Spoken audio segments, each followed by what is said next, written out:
do you have a principle that permits you to determine when we should go to war and when we should not?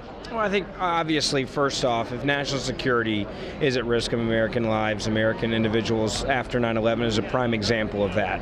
And then I think it's by case. You have to look at things, whether it be in the Ukraine and Kiev and what's happening there now in Crimea. Do we have a set of principles? We had a red line with the president, and I actually agreed with him when he said that if you use chemical weapons in Syria, that is a line that if you cross, there will be consequences. Unfortunately, we didn't do anything, and I think that's when your foreign policy becomes incredibly weak. Do you have a principle that permits you to determine when we should go to war and when we should not? Well, I think the principle, first and foremost, is national security of Americans in this country. I mean, if there's a risk to American lives, I think that at the core is it. And I also think. So let me see if I understand that first part. If we are attacked, or there's an imminent threat of attack, then you think we should go to war? I think you have to defend. There's a difference between going to war and defending. I think that sometimes going to war is putting troops on the ground. I just mean to military action. If we're attacked or there's an imminent threat of attack, then we should go to war.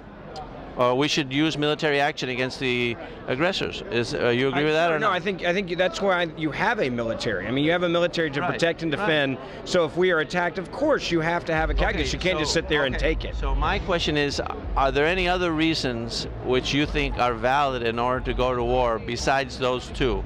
That you're attacked or there's an imminent threat to attack? I think if there's atrocities happening, I mean, you look at, for example, in Germany, when you have someone going across the entire European area and slaughtering people, I personally think that we have an obligation to get involved and protect innocent lives when it is something on that scale. I mean, that's why I say it's case by case. It depends on where it is and what's happening. Okay, so if there's an atrocity like there was in Syria, you were in favor of bombing? I was in favor of bombing Assad and specific targets that would have affected his ability to operate after gassing his own people.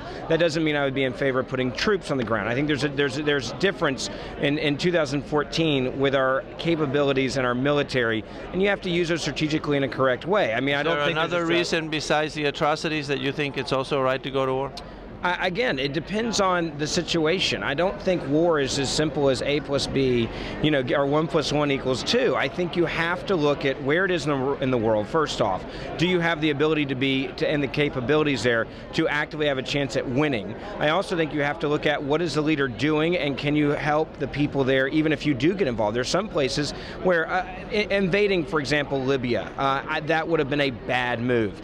Giving support to those that were trying to rise up against Gaddafi would be a smart move. Well, we did use military action there. We bombed and we did things. Correct. So that's an act of war. So we went to war with Libya, even though they weren't attacking us or there was no imminent threat of attack, right? Yeah, I mean, that's an example of where you have a limited ability and scope. And I think in Syria with Assad specifically. The reason to go to war with Libya was?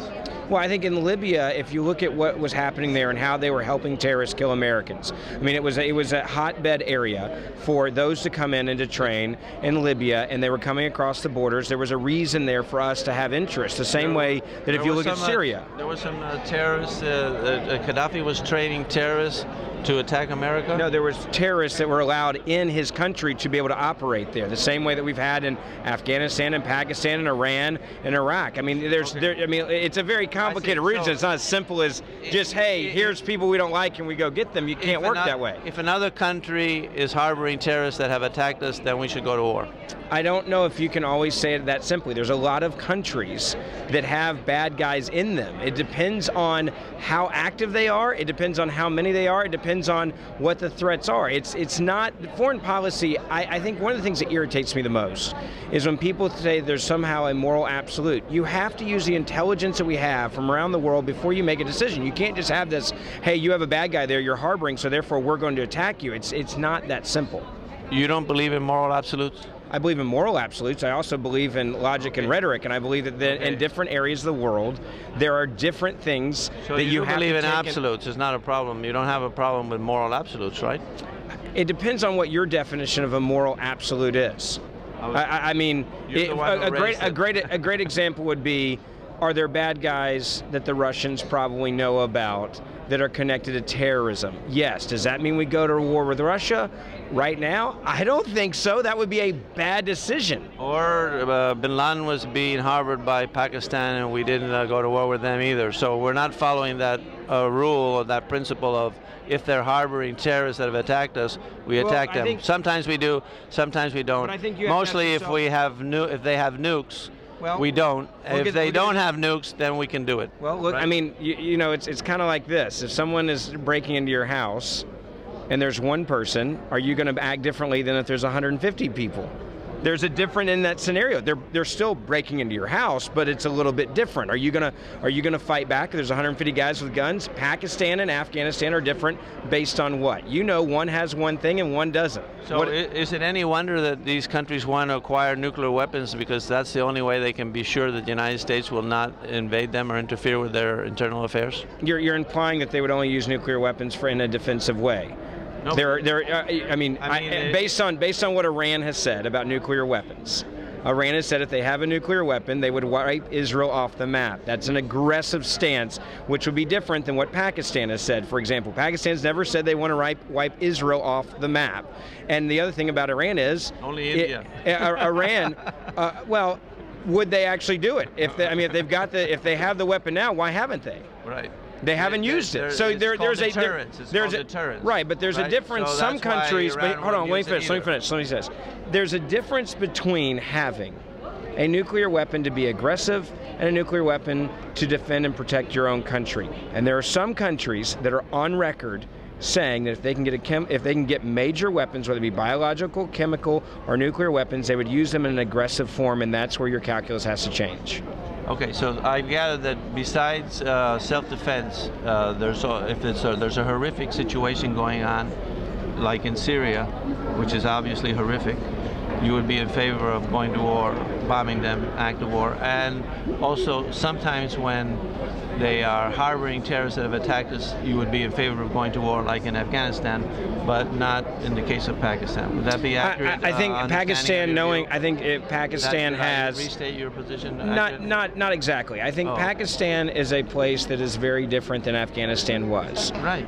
And I also think that Pakistan has had a different role in the world while they've had major weapons that they could have used, right, and they've never used them in an offensive way to go after innocent people. So would I be in favor of going into Pakistan, knowing the region, understanding it?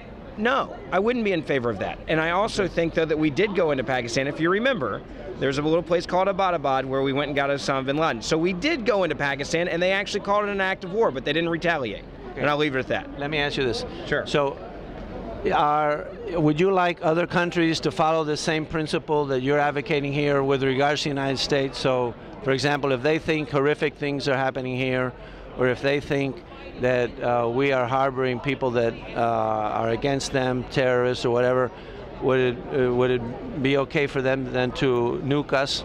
I don't think it would be okay for anyone to nuke us, the same way that I don't think right now it would be okay for us to nuke anybody else at the moment. Okay, well, so what I would say is bomb us. Well, people try. I mean, Al-Qaeda has been saying they wanted to do it since 9/11. They use airplanes to crash into our tower. But they don't even have an air force.